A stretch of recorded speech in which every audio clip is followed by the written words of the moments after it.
جی welcome back ناظرین. مفتی صاحب بہت شکریہ آپ کا، آپ نے اپنا قیمتی وقت نکالا. مفتی صاحب اسلام میں حقوق اللہ کی کیا اہمیت ہے؟ بسم اللہ الرحمن الرحیم. بہت شکریہ جناب محترم فرخ محمود صاحب، آپ اپنے اسٹوڈیو میں وقت دیا. حقوق العباد ایک خاص اہمیت کے حامل ہیں. اللہ کریم نے قرآن مجید فرقان حمید میں حقوق العباد کا جا بجا تذکرہ فرمایا، اور اپنے ماننے والوں کو اللہ کریم نے حقوق اللہ کا بھی تقاضے پورے کرنے کا درس دیا، حکم دیا، اور حقوق العباد پہ بھی خاص طور پر اللہ کریم نے اپنے بندوں کو تلقین فرمائی کہ ان کا خیال رکھا جائے. اللہ پاک کتاب میں قرآن مجید فرقان حمید میں فرماتا ہے وَقَضَىٰ رَبُّكَ أَلَّا تَعْبُدُوا إِلَّا إِيَّاهُ وَبِالْوَالِدَيْنِ إِحْسَانًا. یہاں پر والدین کے بارے میں ذکر ہوا کہ عبادت رب کی کرنی ہے. بے شک.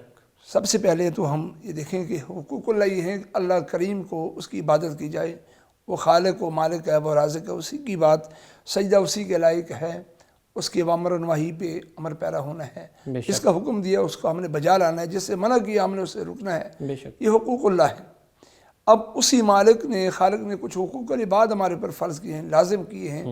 مثلا سب سے پہلے ہم حقوق لیں والدین کے لیں یا دیگر جن کے بھی حقوق ہیں ان کا پورا کرنا ضروری ہے. حقوق العباد کا تعلق بندوں سے ہے، اور وہ حقوق جو بندوں کے ہیں وہ پورے کرنے ہیں.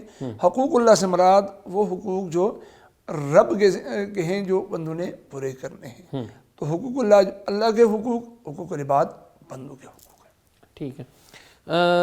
مجھے یہاں پر تھوڑا یہ بتا دیں کہ حقوق العباد کی اقسام کو کون کون سی قسمیں ہیں، اقسام کتنی ہیں حقوق العباد کی؟ حقوق العباد میں سے سب سے پہلے برابری کے حقوق. کہ انسان سارے کل بنی آدم برابر ہیں. بے شک. کسی کارے کو گورے پر، کسی عربی کو اجمی پر، کسی امیر کو غریب پر امارت کی وجہ سے یا اس اعتبار سے رنگ و نسل کی وجہ سے کوئی اہمیت فوقیت حاصل نہیں ہے. اللہ قرآن میں فرماتا ہے ان اکرمکم عند اللہ اتقاکم. تمہارے نزیز معزز مکرم وہ ہے جو زیادہ تقوی میں اعلیٰ معیار پہ ہوگا. سبحان اللہ. یہ اللہ کا فرمان عالی شان ہے. اور امام الانبیاء صلی اللہ علیہ وسلم نے اسی کی بارہا حجۃ الوداع کے موقع پر بھی آپ نے خصوصی طور پر اس حوالے سے آپ نے اپنی امت کو درس دیا ہے. یہ تو ایک تو برابری کے حقوق. اس کے بعد آ جاتے ہیں سب سے پہلے انسانوں میں جو حقوق ہیں وہ امام الانبیاء صلی اللہ علیہ وسلم کے حقوق ہیں. امام الانبیاء صلی اللہ علیہ وسلم کے حقوق یہ ہیں کہ ہم ان کے فالور بن جائیں، کما حق ان کی تعلیمات کے علمبردار بن جائیں. ہم جیسے انہوں نے فرمایا ہم نے ایسے ہی اپنی زندگی بسر کریں. بے شک. اور ہم یہ ان کے حقوق ہمارے اوپر لازم، کیونکہ سب سے بڑھ کر اگر امت کے لیے کسی نے قربانیاں دی ہیں اور اپنی امت سے کسی نے پیار کیا ہے کائنات کے اندر اللہ کریم کے بعد میرے اور آپ کے نبی حضرت محمد صلی اللہ علیہ وسلم کی ذات ہے کہ آپ نے امت سے بے پناہ پیار فرمایا اور ان کے قربانیاں دی ہیں. ایک تو ہیں ان کے حقوق ہیں. ساتھ ان کے حقوق میں یہ بھی آتا ہے کہ ہم ان کی عظمت، رفعت، مقام و مرتبہ کے محافظ بن جائیں. ناموس رسالت کا معاملہ آ جائے ہم اس کے محافظ بن جائیں، یا حضور علیہ السلام کی ختم نبوت کا معاملہ آ جائے تو محافظین ختم نبوت میں شامل ہو جائیں، مجاہدین ختم نبوت میں شامل ہو کر خوش نصیبوں میں اپنا نام لکھوا دیں. ایک تو سب سے پہلے حقوق امام الانبیاء صلی اللہ علیہ وسلم کے ہمارے اوپر لاگو ہوتے ہیں. اس کے بعد آ جاتے ہیں والدین کی طرف. والدین کے حقوق یہ ہیں کہ اللہ قرآن میں فرماتا ہے وَقَضَىٰ رَبُّكَ أَلَّا تَعْبُدُوا إِلَّا إِيَّاهُ وَبِالْوَالِدَيْنِ إِحْسَانًا. اب والدین کے اللہ نے حکم فرما دیا ہے کہ اللہ تعبدوا الا، عبادت صرف اللہ کی کرنی ہے. بے شک. اس کے بعد وَبِالْوَالِدَيْنِ إِحْسَانًا، والدین کا ساتھ احسان کرنا ہے. اما یبلغن، پھر آگے اس کی بتا دیا کہ کیسے بھی معاملات آ جائیں بڑھاپے میں. اما یبلغن عندک الکبر احدہما او کلاہما، دو یا ایک وہ بڑھاپے کو پہنچائیں. فلا تقل لہما اف، اللہ فرماتا ہے کہ اگر اپنی طبیعت کی وجہ سے، بڑھاپے کی وجہ سے، بیماری آ جانے کی وجہ سے، نسیان کی وجہ سے اگر ان کی طبیعت میں تھوڑی سختی آ جائے تو آپ نے سختی کی وجہ سے کسی ڈانٹ دیں یا بار بار کسی بات پہ مطالبہ کریں، بار بار کسی چیز کے بارے میں پوچھیں. ابھی آپ نے چیز کا بتایا پھر وہ پوچھتے ہیں یہ کیا چیز ہے، ابھی آپ نے وقت بتایا، پھر پوچھتے ہیں بیٹا کیا ٹائم ہوا ہے، ابھی آپ نے افطاری کا ٹائم بتایا، آپ نے پھر پوچھتے ہیں بیٹا کتنا رہ گیا ٹائم افطاری میں، ابھی آپ نے کہا 3 منٹ رہتے ہیں، پھر کہتے ہیں وہ بتاؤ نا کتنا ٹائم۔ ایسا معاملہ آ جائے تو آپ نے تنگ نہیں پڑنا جانا، اف تک نہیں کرنا۔ بیماری اگر بڑھ جائے تو علاج کرواتے کرواتے انہیں اپنے پر بوجھ نہیں سمجھنا، بے شک، ان کی خدمت کرتے ہوئے اکتانا نہیں ہے، بار بار کسی کھانے کا مطالبہ کرتے ہیں، پانی کا مطالبہ کرتے ہیں، دوائی کا مطالبہ کرتے ہیں، رات کو بار بار اٹھتے ہیں، کھانستے ہیں گھر میں، ان کی وجہ سے تنگ نہیں پڑنا، یہ اللہ کا حکم ہے۔ اف تک بھی نہیں کہنا یہ مت یہ سمجھنا کہ وہ تمہارے بوجھ ہو چکے ہیں، کبھی ایسا نہیں کرنا۔ پھر فرمایا وَقُلْ لَهُمَا قَوْلًا كَرِيمًا، بات بڑی میٹھی کرنی ہے ان کے ساتھ، بڑی حسن سلوک کے ساتھ، بڑی شیرین زبان سے اور میٹھی زبان سے اسے گفتگو کرنی ہے۔ اور آگے پر فرمایا، مختصر ذکر کروں کہ اس کا مفہوم یہ ہے کہ محبت کے پر پھیلا کے رکھنا، بازو ان کے لیے ایسے ہی پھیلا کے رکھنا محبت والے، اس طرح وہ بچپن نے تمہارے ساتھ کیا ہوا ہے، بے شک، جس طرح انہوں نے آپ کے ساتھ بچپن میں کیا، بس وہی اپنے بچوں کے ساتھ جو آج ہم کر رہے ہیں نا، اس سے کہیں بہتر ہمارے ساتھ ہمارے والدین نے کیا ہوا ہے۔ بے شک، ان کا وہ کیا ہوا بھولنا نہیں ہے۔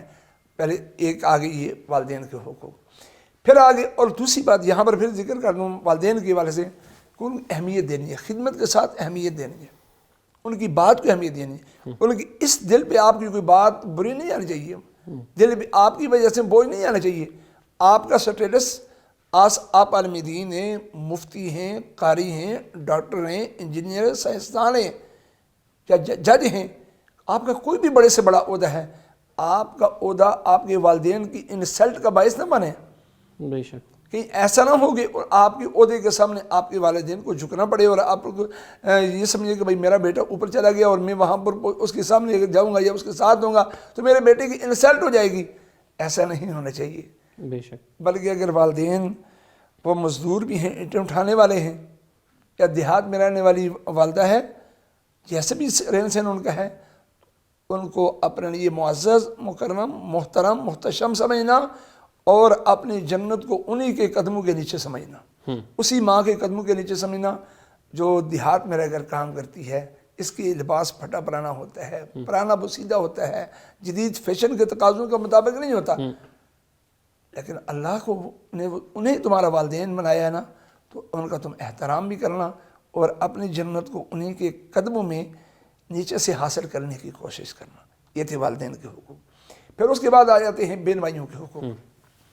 بہن بھائیوں کے حقوق یہ اللہ کریم نے ہمیں اولاد کو، بہن بھائیوں کو ایک دوسرے کے حصے دار بنایا ہوا ہے۔ اب وراثت میں بھی ایک حصے دار ہیں، بالکل، اولاد کے حقوق ہیں، وراثت میں بھائی جہاں پر اللہ اولاد کی وراثت میں حصہ دار ہوتے ہیں، بھائیوں کو 2 حصے ملتے ہیں تو بہن کو 1 حصہ ملتا ہے۔ پھر وہاں پر بھی پھر آ جاتے ہیں غلامی حقوق کے حقوق۔ میرے آقا علیہ الصلوۃ والسلام کے گھر کے اندر غلام کو بھی اہمیت، عزت ملا کرتی تھی۔ جتنے بھی صحابہ کرام رضوان اللہ اجمعین کے دور میں جتنے بھی غلام وہاں پر موجود تھے، حضور سے کبھی انہیں شکایت نہیں ہوئی، غلاموں کو سرکار سے شکایت کبھی نہیں ہوئی۔ حق علیہ الصلوۃ والسلام نے ان لوگوں کے بھی حقوق بتائے ہیں کہ ان کے حقوق یہ ہیں۔ حق علیہ السلام نے فرمایا جو خود کھلاتے ہو انہیں کھلاؤ، جو خود پیتے ہو انہیں وہی پلاؤ، جو خود پہنتی ہو وہی انہیں پہناؤ۔ ایسا نہیں ہو کہ آپ اپنے لیے اچھا پسند کرو اور دوسرے کے لیے نارمل سا کپڑا بازار سے اٹھا کے لے آؤ، اپنے لیے اچھی قسم کی وہ سینڈل پسند کرو، اور جو غلام ہے گھر میں کام کرنے والی بچی ہے، بچہ ہے، ماسی ہے کوئی، اس کے لیے آپ ویسے سے نارمل سے کسی چیزیں چھوٹی سی شاپ سے اٹھا کے لے آؤ، کوئی یہ تمہارے لیے ہے، آپ نے وہ تو لے لے گی، لیکن اللہ کریم نے جو ان کے لیے حقوق رکھے نا، آپ وہاں پر مجرم ٹھہریں گے۔ تو اس لیے غلاموں کے حقوق کا بھی خیال رکھنا ہے، اور اس لیے کہ اللہ نے ان کے حقوق کا تفظ خود فرمایا اور رسول اللہ صلی اللہ علیہ وسلم نے اپنی زندگی مبارک میں ان کے حقوق ادا کر کے بتایا ہے کہ تم نے ایسے حقوق غلاموں کے حقوق ادا کرنے ہیں۔